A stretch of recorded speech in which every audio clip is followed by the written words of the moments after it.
Hello.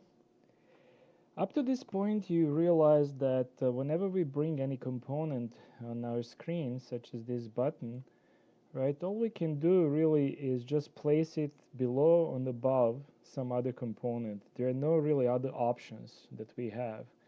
And we certainly want to be able to do more. I want to be able to organize components on a screen in a way that we would prefer them to be aligned among themselves.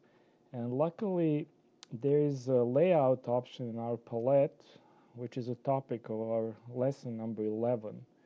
These layout options allow us to arrange components on the screen, and you see we have option arranging them next to each other in the horizontal arrangement, above each other in the vertical arrangement, horizontal with the scroll within the space and vertical within the scroll, and then the table arrangement when we can arrange them in both columns and rows.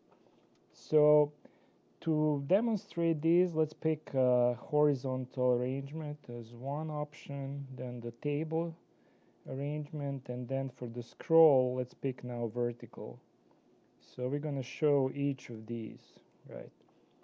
First of all, this is our space in which we're going to organize them horizontal. In this case, this is the horizontal space. So we can set properties, right, of this space itself, and let's stretch it across the parent in width.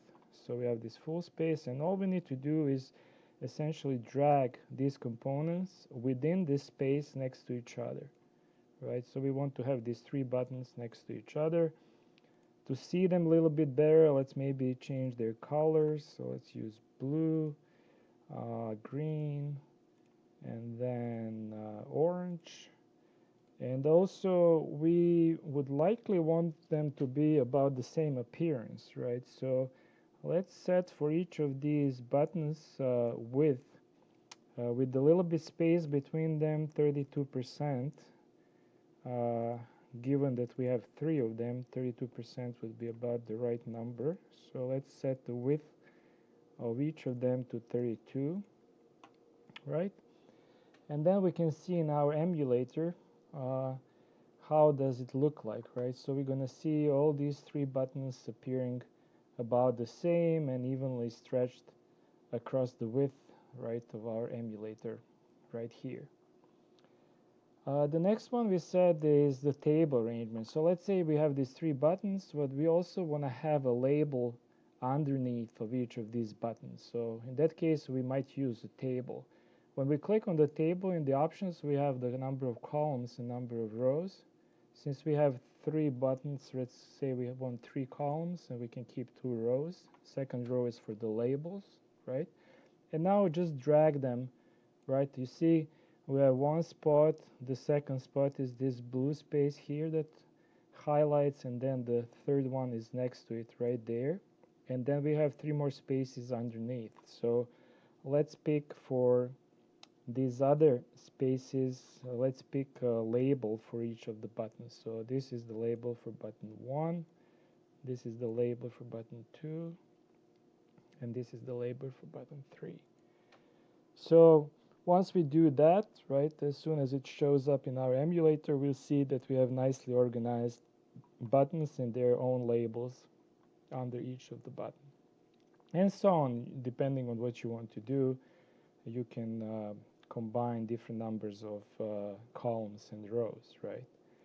The last one that we want to show is the scroll arrangement. So the scroll arrangement, vertical or horizontal, usually is used when we don't have enough space to show components, all of the components, and then we use the scroll so we can, in the limited space, we can scroll and still find all the components that we want to show. So let's see here, this is our vertical scroll.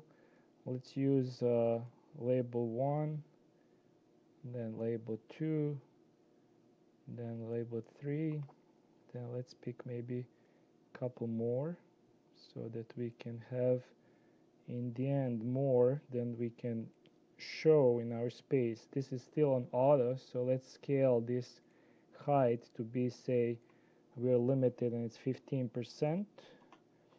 So you see now when we have limited space and we have these 5 labels stacked vertically, not all of them are going to show up on our screen. So within this space, we'll be able to see about 3 of them.